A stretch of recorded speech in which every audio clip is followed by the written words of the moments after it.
diploma or masters or bachelors and PhD, everything is going to be covered in this video. So what are the processes involved? How much does it cost? Which school should I be applying to? What documents do I need? These are some of the things I'm going to be talking about today. So make sure you watch this to the very end. Hi, my name is Peter Cicely. In this channel, we talk about everything that has to do with studying in Canada, either diploma program or masters. We talk about how to apply for scholarship. We talk about how to get supervisor. We talk about visa application. We talk about part-time jobs and all of this wonderful information. So if you are interested in any of this story, please make sure you hit the like button and also subscribe to this channel. And then by liking this video, it's really good to help the YouTube algorithm recommend this video to other people. So without further ado, without wasting any more of your time, let's get started. So I'm going to start with talking about bachelor's degree, BSc. So when thinking about BSc, there are two things to think about. Number one is the direct course. Okay, this is actually where you can apply for, let's say you want to do engineering, or let's say you want to do music. So with these, you can actually apply for a bachelor, apply to engineering directly or to music. Okay, so when you start your first year, you are already an engineering student. But there are some other situations where you haven't decided, right? Maybe you are thinking about, maybe after my first year, I'm going to decide. In that case, you can apply for a bachelor's degree, okay, just bachelor's. Okay, in that bachelor's is an undeclared major. So when you go to the university, you're going to be taking some courses in your first year, right? So after that, you're going to decide which major. You can decide whether you want to go to engineering or nursing school, as the case may be. Depends on the on the one that you end up liking. Okay, and there are really some, if you in terms of medicine, it's really difficult to apply from as an international student. Even pharmacy is really difficult to apply as an international student. Nursing, you can apply directly for nursing, but it's still difficult, right? A lot of people that apply for nursing, what they do is that maybe they come here and just apply for a bachelor's program, and after 1 year they can apply to nursing school, right? So a lot of people do it like that. But if you see a particular school that accept direct application for nursing just straight out of high school, then it's okay. Now, what are some of the documents that you need to apply for bachelor's degree? Number one thing is that you need to have your senior school certificate examination. Depends on the country where you are. I mean, in West Africa, there is the West African Examination Council, WAEC, right? Or in Nigeria, there is the National Examination Council, NECO. In some other countries like that, whatever degree that you do out of high school, that is going to be what you are going to be needing. And if you really pass that well and your English is really very good, maybe your English and mathematics, if you get like B grades in most of those ones, then writing the English test is going to be optional. But in some university, if you have like CCs, in English, and some universities might not accept that for a bachelor's degree, they will not require you to write an English test in order to supplement for that bachelor's, for that particular English. So if you need to write the English test, please write. But if you have like very good grades, let's say you have a C's, let's say C4 and B in your English, and you don't need to write your English test. And the other thing you also need, sometimes they will ask you to provide a secondary school transcript, right? Maybe from your the last 3 or the last 2 or 3 years of your secondary school. This is also optional, so some schools might not require it. So if they require it, fine. If they don't require it, then there is no need to provide it. Then you need to make sure you have a means to pay the application fee, and then have your international passport ready. In terms of scholarship, for this part is really difficult because not a lot of scholarships are available for undergrad. There are some entrance scholarships that might be available, let's say like $5,000 as the case may be, but full scholarship is very rare for undergraduate. And in terms of the tuition for bachelor's degrees, around 15 to let's say $25,000 to $30,000 per year.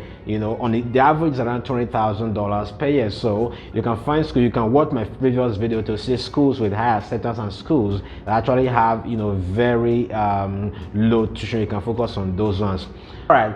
Moving on from bachelor's degree now to talk about diploma programs. Now there are 3 types of diploma program that you can apply for: graduate certificate, ordinary diploma or a graduate diploma. With this, even though you have a national diploma, ND or HND, higher national diploma, or you have a BSc, you can actually still apply for a diploma. Don't let people tell you that when you have a BSc already and you're applying for a diploma program, it's a red flag. No, it depends on two things. Number one, what is the area of study and how does that area of study matches with what you're going to do for diploma. I've helped a lot of people that already had BSc that got admission and even got visa for ordinary. In fact, there was somebody I did for that already had a master's degree and the person applied for a diploma, just that the whatever the person applied for actually matches with their experience, and it's about the story you're going to tell to the visa officer, and you shouldn't have a problem.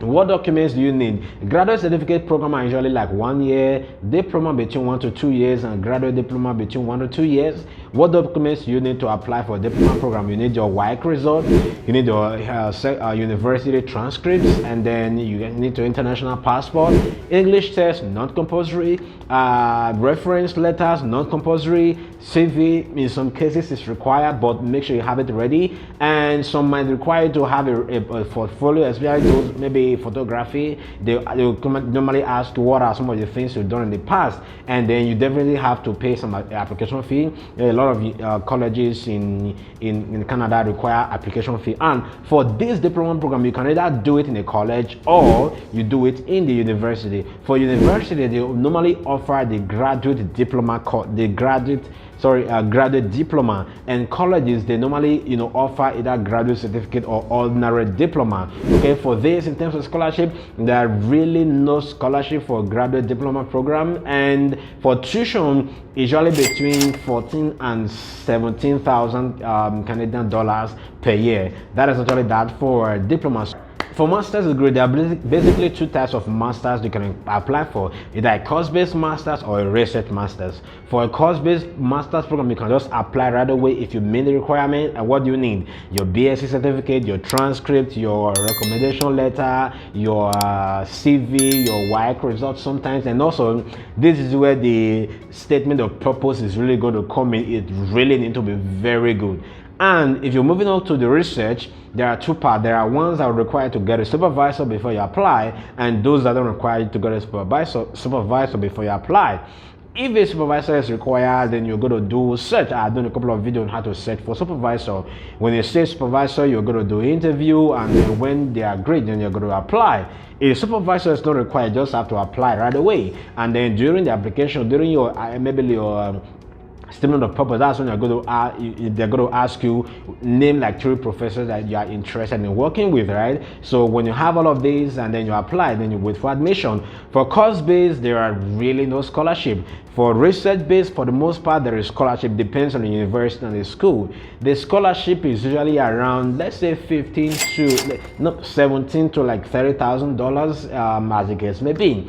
And for this, it usually cover, if it's a full funding, it can cover all your tuition and cost of living. But for course based, there are no scholarship like I mentioned before, so you have to basically pay everything yourself, ranging from tuition and cost of living. For this, you need to pay the application fee. Very important. So the PhD is very similar to what you have in a master's. There are some PhD programs that are required to get a supervisor, and some that will not require you to get a supervisor. If they require a supervisor, follow the process, go to the find supervisor, search, do interview. Once it's approved, you apply. If it's not required, then you can apply right away. Make sure you really make your letter of statement of interest to be really very good at this level, because a lot of people are applying and then it's very competitive. And then for this, do you have scholarship? Whether you require supervisor or not, there is usually scholarship. The scholarship is usually between $20,000 to $35,000 per year, as the case may be. Very important. And then it depends, right? I usually advise people go for a course that relates to what you did for your master, so that it's going to be much easier for you to convince the professor. And if you have a study gap, talk about your experience. It's really going to help boost your chances of getting admission. Last thing I want to talk about is now how much exactly does it cost, right? Whether you're going for BSc, diploma, master's, or PhD. Now, for a BSc program, if you apply for a BSc, most of the people that apply for BSc, maybe their parents that want to sponsor them. If you have the 4 years tuition, that is good, but I would say minimum of 2 years of tuition plus $10,000, which is what they cost for the cost of living. If your parents have the 4 years tuition, very good for you. In terms of you don't really need to share your student account because you just finished high school, so you are not working. You don't really need to start worrying yourself about bank statement like that. If you're coming for diploma programs and you already have a bachelor's degree, then in that case, or you're already working, in that case, you're going to need at least, if it's a 2 years program, you're going to need at least a 2 years tuition, right? And 10,000 Canadian dollars for, cost of living, so you just total that and see exactly how much it's going to cost. And if you apply for masters, depends if it's a course-based program. If it's a 2 years program, I'll say if you can have a 2 years tuition plus 10,000 cost of living, good, but minimum have at least 1 year of the master's tuition plus $10,000 to cover your cost of living. If you have a scholarship, which is like full scholarship, you don't need to show a lot of proof of funds. If you can show maybe like minimum of $10,000 to maybe $5,000 to $10,000 to show, that you'll be able to take care of yourself before your scholarship is activated, that is really fantastic. But I've seen some people that just put in their scholarship and then they didn't show everything because the scholarship is going to cover your cost of living anyway.